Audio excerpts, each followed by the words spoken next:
മാന്യപ്രേക്ഷകർക്ക് നമസ്കാരം. എന്ത് ഉളുപ്പില്ലായ്മയാണ് നമ്മുടെ കേരളത്തിലെ പ്രമുഖ മാധ്യമങ്ങൾ ഉൾപ്പെടെ ഈ കഴിഞ്ഞ മണിക്കൂറിൽ ചെയ്തുകൊണ്ടിരിക്കുന്നത്. UDF വേണ്ടി പണിയെടുക്കൽ ഇനിയെങ്കിലും ഒന്ന് നിർത്തിക്കൂടെ? ഇവിടെ PC ജോർജും ഷോൺ ജോർജും സഭയ്ക്കെതിരെ എന്നൊക്കെ പറഞ്ഞ വാർത്ത കൊടുക്കുന്നത്. അവർ സഭയ്ക്കെതിരെ എന്ന് പറഞ്ഞ് എന്തെങ്കിലും പറയുന്നുണ്ടോ? അവരവരുടെ നിലപാട് പ്രഖ്യാപിച്ചിട്ടുണ്ട്. അത് കേരളത്തിലെ ഓരോ മതത്തിലെയും വിശ്വാസികൾ കേട്ട് മനസ്സിലാക്കേണ്ട, തിരിച്ചറിയേണ്ട ഒരൊന്നൊന്നര നിലപാട് കൂടിയാ. അവരേതെങ്കിലും സമയത്ത് സഭയ്ക്കെതിരെയോ പ്രധാനപ്പെട്ട മത നേതാക്കന്മാർക്കെതിരെയോ എന്തെങ്കിലും പറയുന്നോ? ഒരിക്കലും ഒന്നും പറഞ്ഞിട്ടില്ല. പക്ഷെ ഇവിടെ സഭയ്ക്കെതിരെയോ എന്ന് പറഞ്ഞ് UDF വേണ്ടി പണിയെടുക്കുക. ആകല മാധ്യമങ്ങൾ ഇലക്ഷൻ കഴിഞ്ഞിട്ട് വരും. എന്താണ് PC ജോർജ് പറഞ്ഞതെന്ന് നിങ്ങളൊന്ന് കേട്ടോക്കൂ. മാത്രല്ല ഷോൺ ജോർജ് എന്ത് ചോദ്യമാണ് ഉന്നയിക്കുന്നത് എന്നും നമുക്ക് ഈ വീഡിയോയിൽ തന്നെ മുന്നോട്ട് വെച്ച് കൃത്യമായിട്ട് നമുക്കൊന്ന് പരിശോധിക്കാം. PC ജോർജ് എന്താണ് പറയുന്നത് എന്ന് നിങ്ങളൊന്ന് കേട്ടോക്കൂ. പാലാപിതാവുണ്ടല്ലോ, ഓരോ മെത്രന്മാരുടെ മനസ്സിൽ രാഷ്ട്രീയം ഓരോരുത്തന്മാർ പറയുക. പാലാപിതാവുണ്ടല്ലോ, അങ്ങനെ ഇതുവരെ ഒരു രാഷ്ട്രീയം പറഞ്ഞില്ലല്ലോ. അങ്ങനെ ഏതെങ്കിലും പാർട്ടിക്ക് വോട്ട് ചെയ്യാൻ പറഞ്ഞില്ലല്ലോ. അപ്പം അങ്ങനെ പറയുന്നവന്മാർ ഉണ്ട്. അത് അവരെ പറ്റി അവരെ ആ രീതിയിൽ തന്നെ അതായി പറയാം. രാഷ്ട്രീയം പറയുന്ന മെത്രാന്മാരെ, രാഷ്ട്രീയക്കാരെ ഞങ്ങൾ കാണും. ഞങ്ങളും രാഷ്ട്രീയമായിട്ട് ഇടപെടും. അവരോട് ബഹുമാനമൊന്നും ഞങ്ങൾക്ക് കാണുകയില്ല. അത്രോ, വേറെ പ്രശ്നം. നിങ്ങൾ കേട്ടില്ലേ? രാഷ്ട്രീയമായിട്ട് രാഷ്ട്രീയക്കാരെ പോലെ പ്രത്യേകിച്ച് UDF വേണ്ടി പണിയെടുക്കുന്നത് ഇനി ആരാണെങ്കിലും അവർക്കെതിരെ ഞങ്ങൾ സംസാരിക്കും. അത് ഞങ്ങൾ രാഷ്ട്രീയപരമായിട്ട് കാണും. ഇതിലെന്ത് തെറ്റാള്? അതേപോലെ തന്നെ പാലാ ബിഷപ്പ് വളരെ മാന്യമായിട്ട് വളരെ വലിയ രീതിയിൽ മുന്നോട്ട് പോകുന്നു. മതവുമായി ബന്ധപ്പെട്ട കാര്യങ്ങൾ ഉയർത്തിപ്പിടിച്ച് ഈ രാഷ്ട്രീയത്തിൽ ഇറങ്ങിക്കഴിഞ്ഞാൽ അത് രാഷ്ട്രീയപരമായ മറുപടി വരും.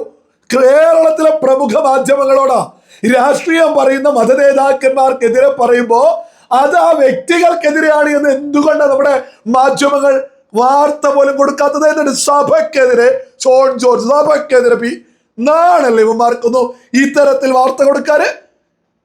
ഇവിടെ ഇവിടെയുള്ള മുസ്ലിം ലീഗുമായി ബന്ധപ്പെട്ട് ഇത് തന്നെയാ നിലപാട് കേരളത്തിലെ ബോധമുള്ള മുസ്ലിങ്ങൾ എടുക്കേണ്ടത്.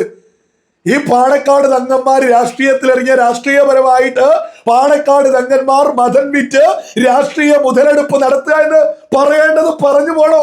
അത് ഇവിടുത്തെ മുസ്ലിങ്ങൾ പറയണോ?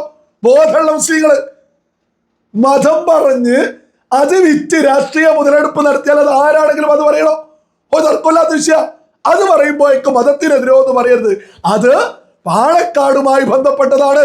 ഇനി അതല്ലെങ്കിൽ PC ജോർജ് പറയുമ്പോ അത് ആരാണോ BJPക്ക് വോട്ട് ചെയ്യരുത് അത്തരത്തിൽ പറഞ്ഞതാ.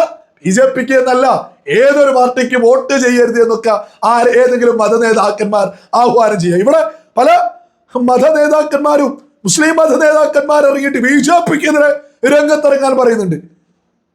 അല്ലെങ്കിൽ LDF ചെയ്യരുത്, മുസ്ലിം ലീഗിനൊപ്പം നിൽക്കണം. തങ്ങന്മാരൊക്കെ കയറി ഒരു പാർട്ടിയൊക്കെ ഉണ്ടാക്കിയിട്ടുണ്ട്. അപ്പൊ ഇത് ഇവർക്കെതിരെ പറയുമ്പോ മതത്തിനെതിരായിരുന്ന ഊളത്തരം ഒരിക്കലും പറയരുത്. അത് നമ്മുടെ പ്രമുഖ മാധ്യമങ്ങള് UDF പണിയെടുക്കുന്നത് കൊണ്ട് ഇതിപ്പോ സഭയ്ക്കെതിരെ എന്തെങ്കിലും സഭയ്ക്കെതിരെ പറയുന്നുണ്ട്. ഇനി ഷോൺ ജോർജ് എന്താണ് പറഞ്ഞത് എന്ന് നിങ്ങളൊന്ന് വിട്ടോക്കൂ. ഞാൻ ഒരു കാര്യം ചോദിച്ചോട്ടെ, ഈ അധികമൊന്നും പുറകോട്ട് പോകണ്ട. കഴിഞ്ഞ ഒരു 2 വർഷക്കാലത്തിനിടയിൽ സഭയുടെ എല്ലാ പ്രതിസന്ധികളിലും കൂടെ നിന്ന് ആരാണ്? ഷോൺ ജോർജാണ്, BJP ആണ്, രാജീവ് ചന്ദ്രശേഖറാണ്, അമിത്ഷാജിയാണ്, നരേന്ദ്രമോദിയാണ്, അല്ലേ? ഇവരാരെങ്കിലും ഉണ്ടായിരുന്നു? ഈ പറയുന്ന KC വേണുഗോപാൽ ഉണ്ടായിരുന്നു, ഈ പറയുന്ന ജോസ് കെ മാണി ഉണ്ടായിരുന്നു, ഈ CPM നേതൃത്വങ്ങൾ ആരെങ്കിലും ഉണ്ടായിരുന്നു, PJ ജോസഫ് ഉണ്ടായിരുന്നു. ആ സഭയ്ക്ക് എന്ത് ഗുണം കിട്ടി ഇവരെ കൊണ്ട്? FCR ഉൾപ്പെടെയുള്ള ബില്ല് മാറ്റിവെച്ചിട്ടുള്ളത് ഞങ്ങളുടെ സമ്മർദ്ദബലമാണ്. അപ്പം ഞങ്ങളെ വേണ്ട എന്ന് സഭ തീരുമാനിച്ചാൽ നമ്മളും സ്വാഭാവികമായിട്ട് സഭയെ വേണ്ടെന്ന് തീരുമാനിക്കേണ്ടി വരില്ലേ? സഭയ്ക്ക് വേണ്ടി നിലകൊള്ളുന്ന ഷോൺ ജോർജിനെ പോലെയുള്ള ആളുകളെ ഉപദ്രവിക്കാൻ ഇപ്പോഴും ചില ആളുകൾ ഇതിനകത്ത് നിന്നാൽ ഞങ്ങൾക്ക് എന്ത് നിലപാടാണ് സ്വീകരിക്കേണ്ടത്? സഭ കൂടെ ഉണ്ടെന്നുള്ളതിലല്ല, സഭയിലെ അംഗങ്ങൾ എന്ന നിലയിൽ സ്വാഭാവികമായിട്ടും BJP എടുത്ത് നമ്മൾ ഓരോ കാര്യങ്ങൾ പറയുമ്പോൾ തിരിച്ച് ഞങ്ങളുടെ അടുത്തൊരു ചോദ്യം വരില്ലേ? നിങ്ങൾ ഇതെല്ലാം സഭയ്ക്ക് വേണ്ടി പറയുന്നു, സഭ നിങ്ങളോട് എന്ത് ചെയ്തു? ഈ ദീപിക എടുത്ത് വെച്ചിട്ടല്ലേ ഞങ്ങളോട് ചോദിക്കുന്നു. ഇന്നലെ ദീപിക പത്രത്തിൻ്റെ ഫ്രണ്ട് പേജ് അതെടുത്ത് അമിത്ഷാജി വെച്ചാൽ ഞാൻ എന്ത് മറുപടി പറയും? അതെടുത്ത് വെച്ചിട്ട് ഇതാണോ സഭ? നിങ്ങൾ പറഞ്ഞ FCR ബില്ല് ഉൾപ്പെടെ മാറ്റിവെപ്പിച്ച സഭയുടെ മുഖപത്രമായ ദീപിക ഇങ്ങനെ ചെയ്യുന്നതിന് നിങ്ങൾ ഇതിന് എന്ത് മറുപടി പറയുന്നതെന്ന് അമിത്ഷാജി എൻ്റെ അടുത്ത് ചോദിച്ചാൽ ഞാൻ എന്ത് മറുപടി പറയും? നിങ്ങൾ കേട്ടില്ലേ? അല്ല, ഒന്നാം തരം ചോദ്യം തന്നെയാണ് ഉയർത്തിയത്. ഈ പറയുന്ന വോട്ടെടുപ്പുമായി ബന്ധപ്പെട്ട് ചില ആളുകൾ വിളിച്ചിട്ട് ചില ആളുകൾ പ്രസ്താവന ഇറക്കുക, BJPക്ക് വോട്ട് ചെയ്യരുത്, ഇവർക്ക് ചെയ്യരുത്. ഞാനൊരു കാര്യം എടുത്തു പറയും. രാജ്യത്ത് ക്രിസ്ത്യൻ മതവിശ്വാസികളെ ചേർത്തു പിടിക്കുന്നത് അത് BJP തന്നെയാ. NDAയുടെ ഭാഗമായിട്ട് 234 MLA രാജ്യത്തുടനീളുണ്ട്. ഈ കോൺഗ്രസ് ക്രിസ്ത്യൻ മതവിശ്വാസികളെ ചേർത്ത് പിടിക്കുന്നു എന്ന് പറഞ്ഞിട്ട് വെറും 34 MLA ഉള്ളൂ. ഇവർക്കൊപ്പം ഈ കോൺഗ്രസിന്റെ കൂടെ ഏത് നമ്മുടെ കേരളത്തിലെ ഇടതുപക്ഷത്തെ കൂടി കൂട്ടിയിട്ട് കോൺഗ്രസിന്റെ മുന്നണിയിലെ ഈ എണ്ണായി പറയുന്നത്. അതേസമയം BJP നേതൃത്വം കൊടുക്കുന്ന NDAയിലെ ക്രിസ്ത്യൻ മതവിശ്വാസികൾ 234 ആളുകളുണ്ട്. ഇത് മാത്രാണോ? ഓരോ ആളുകളും ഒന്ന് ചിന്തിച്ചു. ഈ ഷോൺ ജോർജ് അല്ലായിരുന്നോ സെന്റ് റീത്താസ് വിഷയത്തില് ഈ സുഡാപ്പികളെ SDPIക്കാര് ഈ സ്ഥാപനത്തെ സെന്റ് റീത്താസ് സ്ഥാപനത്തെ അടച്ചു പൂട്ടിക്കാൻ രംഗത്തിറങ്ങിയ സമയത്തെ ഷോൺ ജോർജ് ആയിരുന്നു നട്ടെല്ല് നിവർത്തിക്കൊണ്ട്. BJP ആയിരുന്നു ഷോൺ ജോർജിനെ അവിടേക്ക് പറഞ്ഞയച്ചത്. കാര്യങ്ങൾ തീരുമാനിക്കാൻ ഏത് സുഡാപ്പികൾക്ക് മുന്നിലും മുട്ടുമടക്കാതെ നിലപാട് ഉയർത്തിപ്പിടിക്കാൻ കഴിഞ്ഞ 30 വർഷമായിട്ട് എങ്ങനെ സെന്റ് റീത്താസ് വിദ്യാഭ്യാസ സ്ഥാപനം മുന്നോട്ട് പോകുന്നോ അതേ നിലപാട് കൂടി മുന്നോട്ട് പോവാൻ BJP മാത്രമേ കേരളത്തില് നിലപാടെടുത്തിട്ടുള്ളൂ. ഒരു UDFകാരനോ ഒരു LDFകാരനോ വന്നിട്ട് ഒരു സഭാ നേതൃത്വത്തെ പിന്തുണച്ചിട്ടില്ല. സുഡാപ്പികൾക്കൊപ്പായിരുന്നു. മുനമ്പ വിഷയം എന്തായിരുന്നു? UDFും LDFും ഒന്ന് കൂടി ആലോചിച്ച് ഒരു 15 മിനിറ്റ് കൊണ്ട് തീർക്കേണ്ട വിഷയത്തെ 100-600 കുടുംബങ്ങളെ തെരുവിലാക്കിയതല്ലേ കേരളത്തിലെ വിഷയമല്ലേ?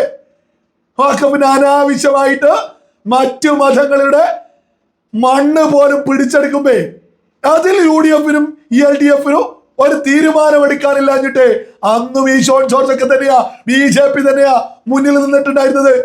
അപ്പൊ ഇവരൊരു മത്സരത്തിന് രംഗത്തിറങ്ങുമ്പോ സഭയിലെ ചില ആളുകൾ ഈ രംഗത്തിറങ്ങിയിട്ട് ഇവർക്ക് വോട്ട് ചെയ്യരുത് എന്ന് പറഞ്ഞാൽ ക്രിസ്ത്യൻ മതവിശ്വാസികൾക്ക് വേണ്ടി നിരന്തരം പോരാട്ടത്തിന് നിരന്തരം UDFനോടും LDFനോടും പോരാട്ടം നടത്തുന്ന ഷോൺ ജോർജ് ആയാലും PC ജോർജ് ആയാലും വേദനയ്ക്കുണ്ടാവില്ലേ? അതാ ഇവർ തുറന്നു പറഞ്ഞത്. അതൊരിക്കലും സഭയ്ക്കെതിരെയൊന്നല്ല, അല്ലെങ്കിൽ മതത്തിനെതിരെയൊന്നല്ല, അത് നിലപാട് പ്രഖ്യാപിച്ചതാ. PC ജോർജ് അതിന് കൃത്യമായിട്ട് പറയുന്നുണ്ട് ആർക്കെതിരെയായി പറയുന്നത് എന്നോ. നിങ്ങൾ കേട്ടു നോക്കൂ. നമ്മുടെ കാഞ്ഞിരപ്പള്ളി ബിഷപ്പ് അയാളൊരു മര്യാദക്കാരനാണെന്ന് ജനം വിചാരിക്കുന്നു. പക്ഷെ അയാളെന്താ ചെയ്ത്? മടകളിലെല്ലാം വിളിച്ച് UDFന് വോട്ട് ചെയ്യാൻ പറഞ്ഞു. മര്യാദയാണോ കാണിച്ചത്? മര്യാദയാണോ? അത് പറയാൻ അയക്കെന്താ അവകാശം? ഈ സഭ എന്ന് പറഞ്ഞാൽ UDF ആണ്. വോട്ട് UDFന് ചെയ്യണമെന്ന് ചില ആളുകൾ വിളിച്ചു പറഞ്ഞു. അതിനെതിരെയാ ഷോൺ ജോർജും PC ജോർജും ഒക്കെ രംഗത്തെത്തിയത്. ഇനി ഇതുമായി ബന്ധപ്പെട്ട് ഷോൺ ജോർജ് സഭാ നേതൃത്വത്തെ കണ്ടു. അതുമായി ബന്ധപ്പെട്ട് അദ്ദേഹം ഒരു പോസ്റ്റ് ചെയ്തിട്ടുണ്ട്. കൃത്യമായിട്ട് ഇത്തരത്തിൽ എഴുതുന്നു: കാര്യങ്ങൾ സഭാ നേതൃത്വത്തിൽ ശ്രദ്ധയിൽപ്പെടുത്തിയിട്ടുണ്ട്. കൂടുതൽ വ്യക്തതയ്ക്കായി വിശദമായ പരാതി ഉടൻ സമർപ്പിക്കും. ഞാൻ സീറോ മലബാർ സഭയുടെ ഉന്നത നേതൃത്വവുമായി സംസാരിച്ചു. എന്റെ ആശങ്കകൾ സഭാ നേതൃത്വം ശ്രദ്ധയോടെ കേട്ടു. വിശദമായ പരാതി എഴുതി നൽകാൻ എന്നോട് ആവശ്യപ്പെട്ടിട്ടുണ്ട്. പറയേണ്ടത് തുറന്നു പറഞ്ഞ് അതല്ലേ ചെയ്യേണ്ടത്? സകല കേരളത്തിലെ ഓരോ മതത്തിൽ വിശ്വസിക്കുന്ന ആളുകളും മനസ്സിലാക്കേണ്ടതാ, ഇവിടെ മത നേതാക്കന്മാർ മതവുമായി ബന്ധപ്പെട്ട് അവരുടെ നന്മയുമായിട്ടല്ല മുന്നോട്ട് കൊണ്ടത്. മുസ്ലിം മതത്തിലൊക്കെ ഉണ്ട്, വലിയ ചർച്ച ചെയ്യേണ്ട വിഷയമാണ്. ഏതൊരു വിഷയം വരുമ്പോഴേക്കോ പല സ്ഥലങ്ങളിൽ നിന്നും മതനേതാവ് എന്ന് സ്വയം വിശേഷിപ്പിക്കുന്ന ആളുകള് BJPക്കെതിരെ എന്ന് പറഞ്ഞ് BJPക്കെതിരെ വോട്ട് ചെയ്യണം എന്ന് പറയുമ്പോ പൂച്ചിച്ച് തള്ളണോ?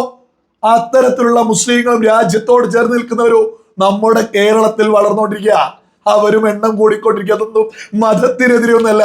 ഈ പറയുന്ന കുറെ ആളുകളെ ഈ പറയിപ്പിക്കരുത്. പാണക്കാട് ടീമൊക്കെ ഒരു മതത്തിന്റെ പേരിൽ പാർട്ടി ഉണ്ടാക്കിയത് പോലും മുസ്ലിം സമുദായത്തിന് അപമാനാണ് എന്നുള്ളതാ വലിയ യാഥാർത്ഥ്യം. ഇത് ഈ കേരളത്തിലെ ഓരോ മുസൽമാനും അന്തസ്സോടുകൂടി വിളിച്ചു പറയണ്ട. മതത്തിന്റെ പേരിൽ പാണക്കാട് കുടുംബം ഒരു പാർട്ടി ഉണ്ടാക്കിയത് തന്നെ മുസ്ലിം സമുദായത്തിന് അപമാന, ഒരു തർക്കമില്ലാത്ത വിഷയമാണ്. ഇതൊക്കെ ബോധത്തോടു കൂടിയിട്ട് ഓരോ മുസൽമാനും വിളിച്ചു പറയേണ്ടതാ. ഷോൺ ജോർജും PC ജോർജും ഒന്നും ഒരു സഭക്കെതിരെയല്ല.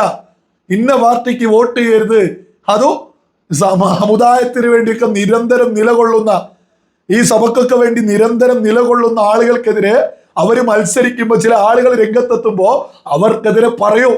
അപ്പോഴേക്ക് ഇവിടെ മാധ്യമങ്ങൾ UDFന് ഓരോ സഭ ഉളപ്പില്ല. ഇവിടെയുള്ള ഈ പ്രാവശ്യം BJP നേരിട്ടത് UDFന് LDFന് മാത്രമല്ല, കേരളത്തിലെ അകല പ്രമുഖ മാധ്യമങ്ങൾ അവർക്കും വരും. 3 മുന്നണി ഒപ്പനയാണ് നേരിട്ടത്. ഒന്ന് UDF, ഒന്ന് LDF, ഒന്ന് സകല മാധ്യമങ്ങൾ. ഇതൊക്കെ മറികടന്ന് കേരളത്തിൽ മറ്റൊരു ചിത്രം തെളിഞ്ഞു വരുമെന്നുള്ളതിൽ ഒരു തർക്കവും ആർക്കും തന്നെ വേണ്ട. BJP വരുന്ന ഇലക്ഷൻ റിസൾട്ട് ഒക്കെ വരുമ്പോൾ വലിയ മുന്നേറ്റം ഉണ്ടാക്കിയിട്ടുണ്ടാവും. ഒരു തർക്കമില്ലാത്ത വിഷയം തന്നെയാണ്.